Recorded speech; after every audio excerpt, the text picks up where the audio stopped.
Welcome to the Bruce Channel. I'm Bruce, and it's been an interesting couple of weeks, no? We were away last weekend. Had I been here, had there been a show, would have led with the California fires. Well, it's not over, and again, we're going to lead with the California fires, the largest of them. The Thomas Fire is something like 60 by 40 miles. How can you contain that? Rain would help, but there's no rain, and the images are heartbreaking. It's, supposed to be the holidays, and people are supposed to be joyous and looking forward to the new year and a bright new year, and for thousands of people, the whole world has gone up in smoke. Oh, if you're a pro football fan, you likely know the pregame shows on CBS and on Fox, and CBS's show is shot at the studio in New York, but Fox brings their crew together in Los Angeles studio. And it was touching last week, inasmuch as the host, Curt Menefee, he thanked the firefighters, but it was revealed a little bit later by one of the others that Curt Menefee himself had apparently lost his own home. They didn't go into a lot of detail. As it happened, 9 days ago, 2 Fridays ago, I was talking to a sound engineer in Los Angeles, and he was okay, but I asked him, and he said, well, depending on which way the wind was blowing, sometimes the sky itself seemed on fire. That was how he described it. So, California's been dry for years and years and years, and the winds, apparently, the Santa Anas were like 70 miles an hour. That's just about impossible to control. They cut a fire lane, a wide fire lane. Winds like that still blow burning things well over the line, 100 yards down, and you start a new fire. So it's a complete nightmare.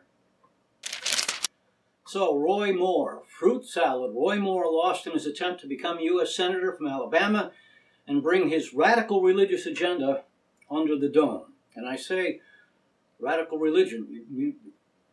You always hear talk about radical Islamists. Well, he's a radical Christian. One of his views, you shouldn't be able to serve in Congress unless you are Christian. At the time when I'm recording this, he still hasn't conceded. And he's being egged on, predictably, by the far right. Alex Jones, one of the nuttiest of the nutters, said that the Jew, George Soros, and the Clinton machine stole the election by busing people in from out of state. I read an analysis of that point, but I will condense it. There were about 11 points he made. One, you'd have to have a whole lot of IDs put together pretty quick, right?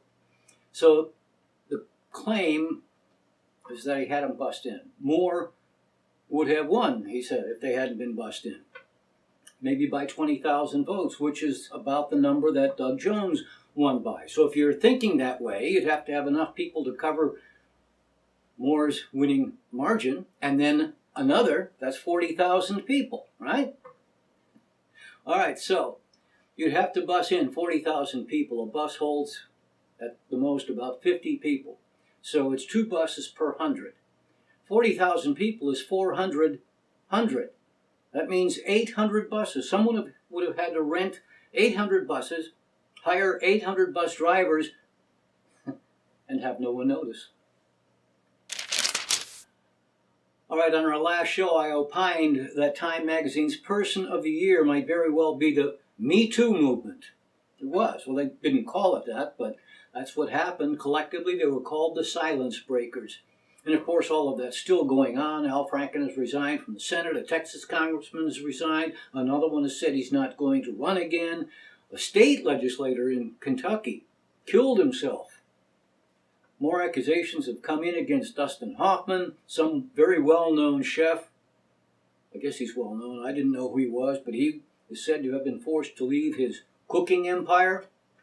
Well, all of this was largely started when the accusations came in against Harvey Weinstein and then against Kevin Spacey, and then the doors were blown open. And Spacey, of course, as previously mentioned, was fired from everything. House of Cards fired him. His agent severed ties. His management company severed ties. Christopher Plummer was hired to reshoot the scenes in a completed film that Spacey had been in. By the way, I did mention that previously, but I incorrectly gave its title. I think I called it The Richest Man in the World, but it's actually All the Money in the World. And by the way, it's one of the movies I've been looking forward to seeing. It comes out to open this coming Friday. All right, in the 2 weeks since our last show, we did get word that House of Cards will have its sixth and final season after all. I previously said that I'd heard the producers had hired 3 different teams of writers to construct some kind of story arc. I don't know which one they selected. I don't know what the story will be, but I'm awfully glad because they'll be able to wrap it up properly. No spoiler alert here. There's good guys and bad guys, and that you have to have that for drama. But without a final season, we would have never known if the bad guys got their comeuppance or not. And when that happens, when a series leaves things untied up, it's always unsatisfying. Hey, let me tell you about my book, Shrink. Or wait, I can let others do it.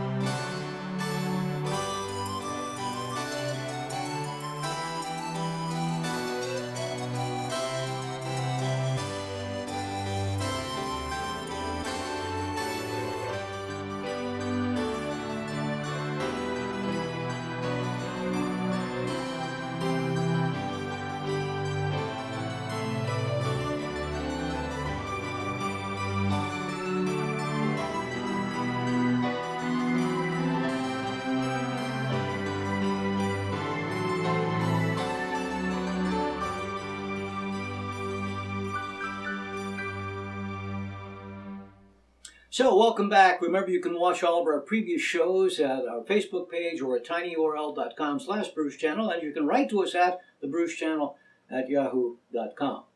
So, the football bowl season has begun. The first games were yesterday, but the really big ones won't be for roughly another 2 weeks. I mean, really. Coming up, December 20th, Temple University will tilt against Florida International University, football power, is that right? And they're going to play in the Bad Boys Mowers Gasparilla Bowl. My Buckeyes, 1 spot out of the championships. They were seeded number 5. They will face USC Friday night, December 29th. And if you are off on Saturday, that's fine. But if you have to work, the game doesn't start till 8:30, and that might even mean the kickoff is 8:45. And of course, it's a big game. They will fill it with commercials. It'll be so full of commercials, it will take 4 hours to play. That's assuming no overtime.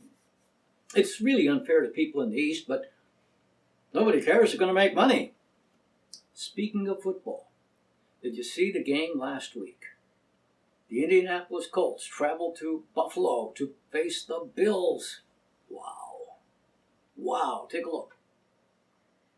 Surprisingly, there were some good plays. There were some long runs. And there were some long passes completed. It was probably hard to throw, very windy, and, for the guys in white, how do you spot your receivers downfield? Because whiteout conditions. But both runners and receivers always have an advantage when the footing is bad because the offensive player knows where he's going. That's true in perfect conditions too, but the reacting is just so much harder. So, it would have been hard to play. It would be hard to sit in the stands. It was -1 at game time.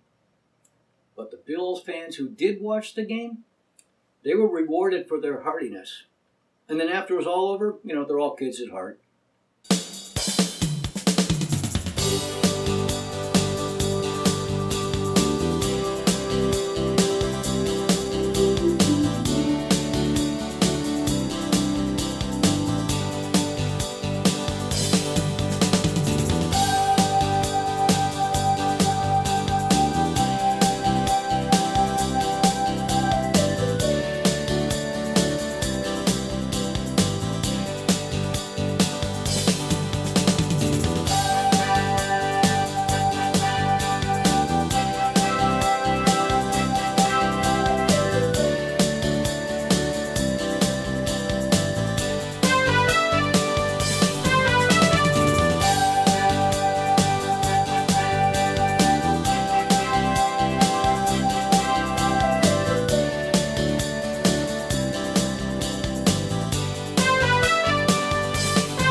Did you happen to see 60 Minutes 2 weeks ago? It was not the actual 50-year anniversary because that's not until September next year, but in a celebration that they have begun their 50th season, they had behind-the-scenes things. They talked about the reporters. They showed some clips. They talked about the former reporters, except the recently fired Charlie Rose. Probably he was in on the production. I mean, I'm sure they didn't start this just last week, right, or the week before. They probably began in September. I'm equally convinced that then they had to do some last-minute rewriting and editing. And they showed some things that didn't make it to air, like this from 1992. You're going to have to be as candid as you know how. And then from there on, you say, I said it on 60 Minutes. If you want to know what I think or say on this subject, go get a tape and run it again. I've said it all. We were going to do an hour at the most, but then 40 minutes into it, Mary and Joseph. the lights fell down. All right. It was like an artillery round going off. Oh, I'm all right. And then I suddenly realized that the lights had fallen off the wall and almost killed them. Boy, that was scary. Another thing they didn't show was the story called 33 Kids and a Horse. Too bad. Because, see, I've said many times that my resume looks like the Yellow Pages. And I can bring an authenticity to the Frank Sinatra song, That's Life, when I sing I've been a puppet, a pauper, a pirate, a poet, a pawn, and a king. Yeah, and many other things as well. Well, among those things, there were some years when I was a racetrack announcer. And in 33 Kids and a Horse, they used clips from a lot of races, but they used mine almost in its entirety. From Bear, Delaware, owned by the She won the OTB Classic in Monticello, the richest purse in harness racing, $115,000. Stockings. Here it goes! Coming along from the outside, Osborne Creed goes for the lead. And she set a world's record for a half-mile track. That same year, she was named Pacer of the Year, the only filly or mare ever to win it. Second, Silk Stockings up now, third on the outside. Into the forward turn, Silk Stockings has come on now for the lead. Missouri Time Racing second. All right, maybe that will make it into the anniversary show next year. So I was nosing around the internet the other day, and I'm just kind of randomly following links. You click here, oh, that, and you click there. It's almost like a stream of consciousness clicking. I happened to land on Red Buttons. He would have been 98 were he still alive. He died over 11 years ago. He was in a lot of movies. Among them, The Longest Day, Harlow, Stagecoach, They Shoot Horses, Don't They, The Poseidon Adventure, many, many others. But I didn't realize he was an Academy Award winner. Yeah, he received his Oscar, Best Supporting Actor for the 1957 film Sayonara, in which Marlon Brando starred, and James Garner was in it, Patricia Owens, Ricardo Montalban, Rich Corinthian Leather. Lots of people, and he won an Oscar. So, quick couple things I didn't know about Red Buttons that were interesting. Born in February 1919. Now, if you thought that Red Buttons might be a stage name, yeah, you're right. He got the name for two reasons. He was 16, he got a job as an entertaining bellhop in the Bronx. The band leader gave him his name because he had the red hair, and the bellhop uniform had these big brass buttons, so Red Buttons. The other reason, the band leader called him that, but he took on the name and used it. Why? Because Red Buttons was born Aaron Schwatt. That's true, Aaron Schwatt. So Red Buttons got an Oscar. Aaron Schwatt? Probably not. Later, the busboy summer. Later that year, he worked the Borscht Belt, famous Borscht Belt, in the Catskill Mountains of New York. And bit of trivia, his straight man during that time was Robert Alda, Alan Alda's father. Then a few years later, actor Jose Ferrer chose him for a role in a Broadway show. It was called The Admiral Had a Wife, and it was a comedy, a farce. And the main character was a Navy admiral. It was set in Pearl Harbor, and it was to open on Broadway on Monday, December 8th, 1941. No surprise, it never opened, ever. And for the rest of his life, Red Buttons said that the Japanese only bombed Pearl Harbor to keep me off Broadway. But I've said that with all the high and mighty falling in Hollywood, it can only improve my chances, and that's true. That is a fact. Doesn't mean I'll ever do anything of consequence, but it's a fact. Every time you breathe, the Earth's atmosphere is changed. Very little bit, but it's changed. So, you know, if they don't hire a Kevin Spacey, maybe they hire a B-lister, and because the B-lister becomes an A-lister, maybe I'm closer to being a B-lister. Anyway, a couple of updates. I have previously spoken of the PBS documentary that's currently in production. I don't have a date, but I now know that it's scheduled for airing in 2020. Long time. But it's a massive effort. It will air over 5 nights on PBS. So if you want to get an update, you can visit www.constitute.com. Constitute. And you can visit a sort of overview, a preview. And the preview keeps growing. It's now around 10.5 minutes, so take a look. One other film note, I've spoken about the feature film, Obamaland. And finally, it's getting close, really. I have now actually seen the entire film, and it's funny. It satires both the political right, political left. It really satires them, both. Satirizes them. What's currently being done is some last audio cleanup, iterating. You know, I've seen the whole thing. There are places where the music bed is a little too high, it obscures the dialogue, so some things like that. We should know in a couple of weeks if it makes it into the FilmFest DC Film Festival. That will be in April. I don't know if it will, but, you know, you would think it's got a good chance. Since it's politics, that would seem to be the right place. I can't show you the film, but I can show you a taste. Hello there, America. My name is Sanderson Archibald Jr., the third. I'm here to tell you the story of our nation's darkest days and its finest hours. This is the story of the Second American Revolution.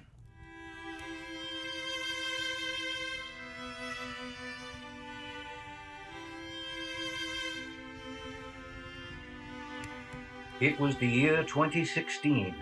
After 8 long years, America was finally about to become great again. I don't know what I said. I don't remember.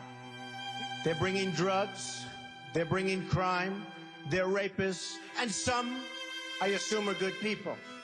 Donald J. Trump is calling for a total and complete shutdown of Muslims entering the United States. Where I could stand in the middle of Fifth Avenue and shoot somebody and I wouldn't lose any voters, okay? It's like incredible. And when you're a star, they let you do it. You can do anything. Whatever you want. Grab them by the pussy. Thank you.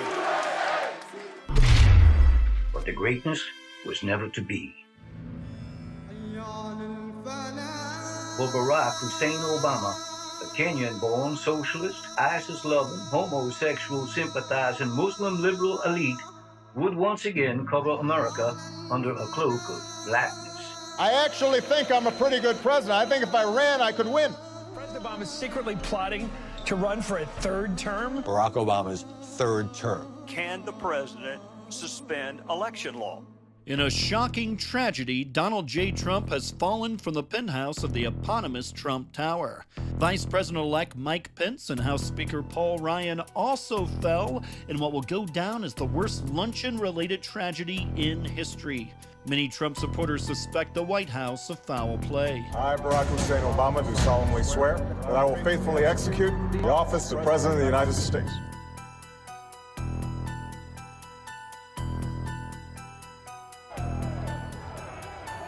And just like that, America was no more. It had become a place of injustice,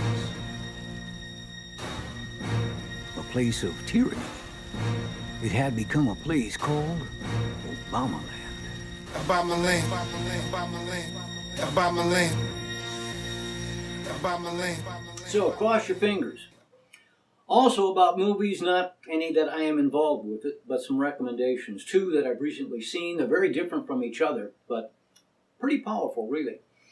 Merit your consideration. Lone Survivor. It's pretty brutal. It's the story of Navy SEALs on a mission in Afghanistan. A lot of F words, so if that's not your thing, be forewarned. But it's based on a true story. In fact, at the beginning of the film, there is what I believe is actual footage of real SEAL training. If you rent the disc, though, make sure you watch the special features. As I said, it's based on a true story, and one that you probably didn't know of. The other film is called The Lovely Bones. Mark Wahlberg is in it, Stanley Tucci's in it, Susan Sarandon's in it. It's directed by Peter Jackson. But the real star is Saoirse Ronan. Wow, she is such a good actress. And when she made it, she was 14, 15 years old. Honestly, she may be the next Meryl Streep. Actually, she was born in New York, but she grew up in Ireland. She is Irish. She may become Dame Saoirse. Anyway, some quickies, finally. Last weekend it snowed here. It had been warm, so the snow only stuck on the grass, not on the roadways. But even while it was snowing, my one confused azalea that blooms twice a year instead of only in the spring was still putting out a few. That's right. But right on schedule. Right now, my winter jasmine has begun to bloom. And just beginning. But if we don't get down into the brutal teens, it will bloom fully, big bright yellow, right into February. And that's about the time the forsythias will try to come out, and they'll do their own version of Follow the Yellow Brick Road, or Follow the Yellow, anyway. Finally, what's upcoming? Lots. More than usual, because given the holidays, the next 2 weekends, we're going to be away for 3 weeks. I may hang a music video or two, but no Bruce Channel until 2018. So, Wednesday the 20th is Sangria Day. If you Google Blue Jean Chef, or her real name, Meredith Lawrence, and you Google that along with The Basics, under beverages, she's got a great recipe for sangria. All right, Tuesday is also the last day of Hanukkah, so as apropos, happy Hanukkah. Now, Thursday, the 21st, at 11:08 a.m. Eastern Time, the sun will park as far south as it ever gets. And it will stay there for 3 days, after which it will begin to rise higher in the sky, at least higher for those of us in the northern hemisphere. It's the start of summer for those down under, but it's the shortest day of the year for us north of the equator types, which is probably also why it is, truth, Short Story Day. I admit a certain fondness for this holiday. It is also Short Girl Appreciation Day. Yeah. For what it's worth, it's also Don't Make Your Bed Day, and I have an appreciation of that too. Sunday the 24th, of course, is Christmas Eve, but it's also Eggnog Day. I'll take mine with amaretto. Monday the 25th is Christmas, of course, so if you celebrate Christmas, I hope it is very merry. It's also Pumpkin Pie Day. Really. The next day, the 26th, starts Kwanzaa. So, happy Kwanzaa. That runs through January 1st. As mentioned, they will play the Cotton Bowl on Friday the 29th. Go Bucks. And Sunday the 31st, of course, they'll count down the ball at New York Times Square. Monday will be day one for 2018. It is also Bloody Mary Day.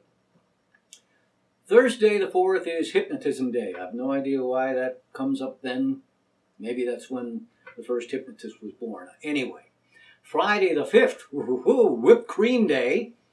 And it is also the 12th day of Christmas. Saturday the 6th is Three Kings Day, when, according to the story, the three wise guys showed up. I just read where if it had been three wise women instead of three wise men, they would have stopped to ask directions, ensuring they would have arrived on time. They would have helped clean the stable, and they also would have brought practical gifts. Yeah, probably. So there you have it. Again, happy Hanukkah, Merry Christmas, happy Kwanzaa, and happy Bloody Mary Day. And may your next 3 weeks be the best you've ever had.